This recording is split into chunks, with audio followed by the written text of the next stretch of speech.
Hey everyone, my name is Tony and welcome back to the channel. Today we have part 3 of our soft modeling series with Artisan. Today we're modeling the Aura modern sofa and showing a very efficient workflow to get this kind of result. Let's dive in.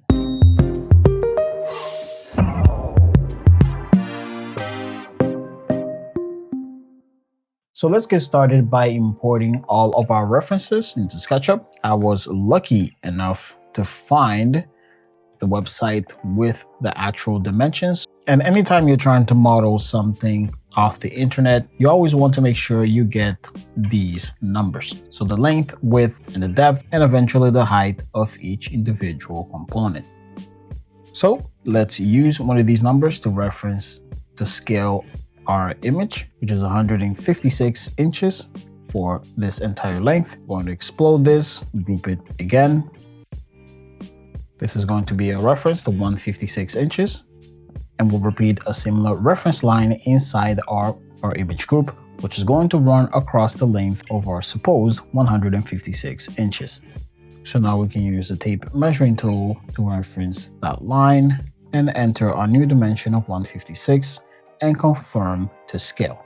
So now that image length should be the same as our reference, and now we should be about ready to go. So we'll start off with the rectangle tool to build out this base, which I'm going to approximate to 13 feet 4 inches.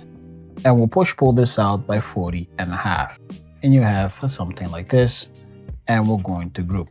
Next, we're going to add some reference lines before we build out the base of each model. So as you can see, each one of these cedars can be around 39 inches. So let's use the tape measuring tool. So let's move this down just a little so it lines up there. At least we'll get a good indication of where the cushions start and end. And I'll use the tape measuring tool to start to add some guidelines. Divide this by 4. Which looks about right, and then we have that little bit for the armrest. So that looks perfect. So after adding all of the reference lines, obviously I referenced these dimensions for the height of the backrest and the cushions. And this is what you see reflect here on the image. And now we can start to block the base of the actual sofa. So we're going to use the rectangle tool and push pull to match the height. We'll make this a group, and this becomes one of the cushions. Repeat the same for the backrest and turn this into a component.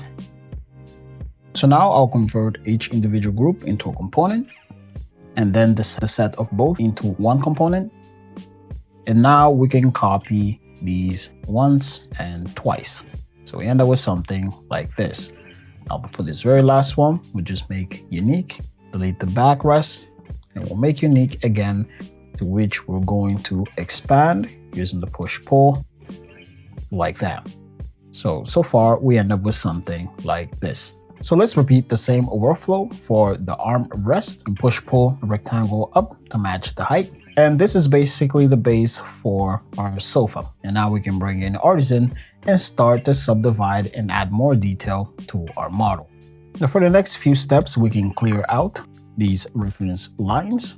And I'm going to decrease the opacity on our reference image so we can have a transparent version that we can see throughout the next step. And next, I'm going to move this forward so it's somewhere on the midpoint. So with Artisan here, we can go into one of our groups. We'll select our entire object and we're going to apply Subdivide. So it basically splits the main faces of our object into smaller faces. From here, I'm also going to use the loop tool to add a couple manually. And this is just based on what you see on the reference image. So I will add one at the very top and bottom, and I'll add one vertically here as well.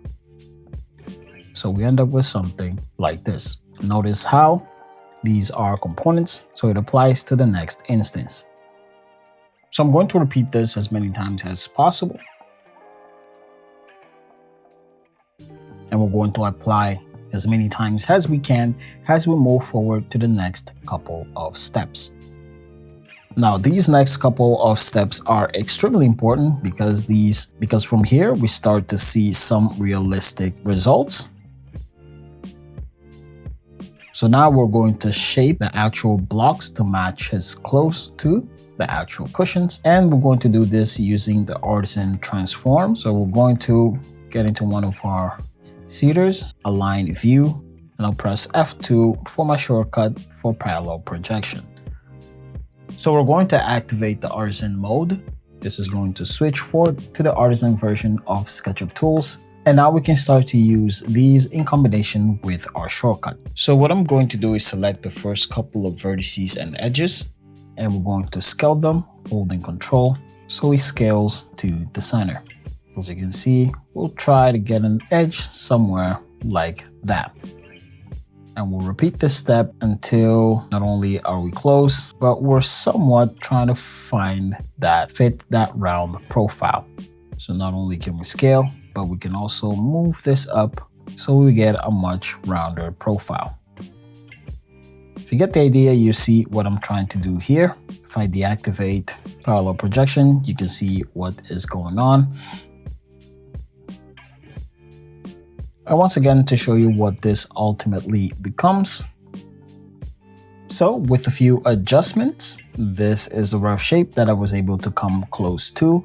And when I subdivide and smooth, we get to this result, which is pretty close to what we're trying to achieve here.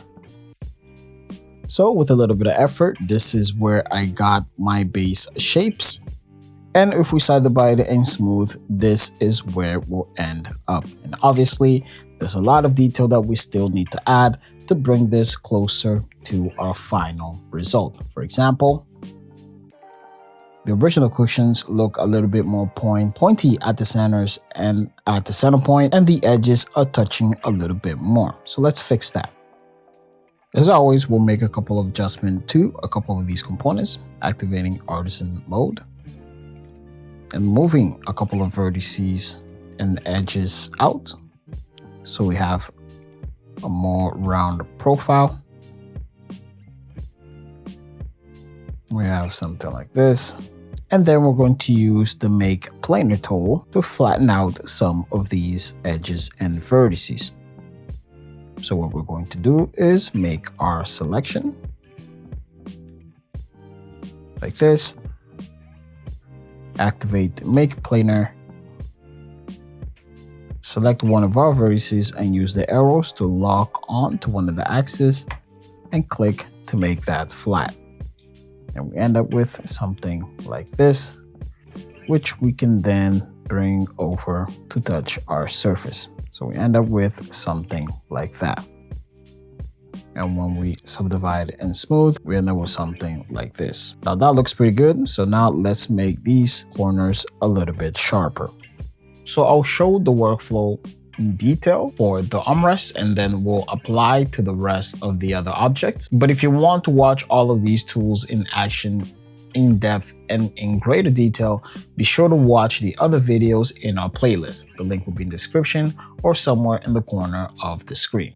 And now we're going to make a couple of selections. We'll select these 3 edges, maybe 4, almost at that intersection, like this. And we'll add a crease. So a crease defines how these edges are affected by the subdivide and smooth.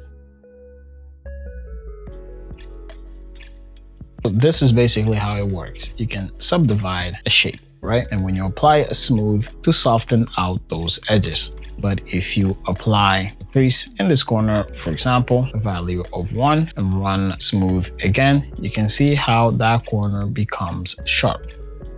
So a value of 1 keeps everything sharp, and as you decrease to 0, the selected edges eventually become smooth. And you can do the same to a vertice. So the crease feature allows you to control edges and vertices and allow you to create details like this. So it's going to take a bit in trying different crease values with different vertices and edges, adding loop tools, and fine-tuning your base shape so the smooth version is realistic and accurate. So this is my base shape after a lot of trial and errors, and when I subdivide and when I smooth out the surfaces, this is how it looks. I think this is pretty close to what we're trying to achieve in our end result, so we're going to stick with this. And if I take a look at my smooth version, you can see that these cushions are not touching each other, so we can do that. For example, we can go to the shape, we can add a loop around, and what we can do is select this, activate Make Planar, make those flat, and try to bring it so they touch. So it can turn out something like this. And we can also repeat this same workflow to avoid our 3D objects from intersecting. This is a very neat workflow to create separations. So adding loop cuts and using Make Planar to flat the vertices to a certain axis. And as always, making a few adjustments to make sure the end result is realistic is always needed. Again, this is a workflow that requires a lot of patience and trial and errors until you get things just the way you want them. So let's start to add some details to our sofa, and we're going to start with the footers. So we're going to make this 4x4 and 2 inches in height footers. We're going to make this into simple blocks and offset them across the bottom. And to add some more detail, we're going to use Bevel to add round corners. We're going to repeat the same on the metal piece that holds the cushions. Now at this point, we've added as much detail as we could, and from here we're going to start to smooth our base geometry. Select the group and activate Subdivide and Smooth. You can adjust the displays to see the preview or the proxy, and then you can commit to apply the final changes. So we're going to repeat this to the other shapes, and we'll end up with something like this. As you can see, this is looking pretty close to our reference image. Subdivide and Smooth is all about coming as close to your references with the base model, and then applying Smooth to apply high quality mesh. So we're just going to move these a little bit closer for a bit of contact, and that's looking about right. Now the last bit of detail is the welt, which is a fabric finishing detail. So to do this, we're going to use the Profile Builder 4 Smart Path Selection tool to make our selection along our subdivided shape. We're then going to convert this into a polyline and copy and paste it into its own group. And the next step, we're going to use Circle tool to create our profile, and we'll use the Follow Me tool to extrude along that path. So by the end, it should look something like this. I'm going to repeat this on the other objects, and we should have something like this. So now our very last step is to add materials. For our base, I'm going to apply the SketchUp metal material. And if I want to get it accurate to my reference image, I'm going to edit that material and match the color, and we can sample the reference image. So we end up with something like that. And in case you don't want to see all the edges, you can always hide this with the hide edge of quads and polygons. You can toggle that option and it becomes a little more clear. We do that to the entire object, repeat to the rest of the objects, and you'll end up with something like this. So now we can drag in our texture, explode. And I'm actually going to sample to match the color of the original reference image. And now I can apply this to my objects. I'm also going to use Sketch UV box mapping to improve the texture placement on the object. So it should have something like this. Repeat this step along all the other objects and you should end up with something like this. And this is going to be our final result. Hopefully these tips will help you in the next time you have to model a sofa like this. And as always, leave a comment down below for suggestions. And that's going to be all for this video. Let us know in the comment section what you would like to see next. As always, don't forget to like, share, and subscribe. And I'll see you guys in the next video.